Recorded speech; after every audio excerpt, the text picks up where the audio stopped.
నా పోరాటం రైతుల కోసం, నా పోరాటం అన్యాయం జరిగిన దళితుల గురించి, నా పోరాటం అన్యాయం జరిగిన మా ఎస్టీ సోదరులు. మీరు ఒక మూవీ చూస్తుంటారు, చిరంజీవి మూవీ ఖైదీ నంబర్ 150.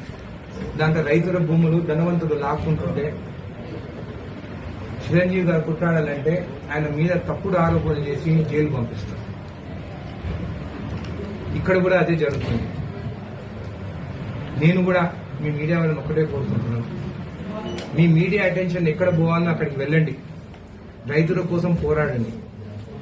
నేను కూడా ఆ మూవీలో ఎట్లయితే జరిగిందో, ఆయన ఆ రోజు వాటర్ ట్యాంక్ లో కూర్చొని మీడియా వస్తే అప్పుడు బయటికి ఆ ఇష్యూ అనేది బయటికి వచ్చింది. ఎందుకంటే కొంతమంది ధనవంతులు కావాలని మీడియాకి రాకుండా, అది కాకుండా మిమ్మల్ని కూడా కొంతమంది బెదిరిస్తారు.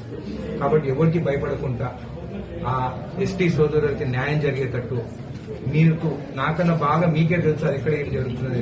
ఖచ్చితంగా మిమ్మల్ని అందరినీ ఒకటే కోరుకుంటున్నాను, వాళ్ళ కోసము, న్యాయం కోసము మీడియా వాళ్ళు వాళ్ళకి సపోర్ట్ చేయండి. నా గురించి కాదు, వాళ్ళ గురించి కొట్టాడని చెప్పి మీకు తెలియజేస్తాను. ధన్యవాదాలు.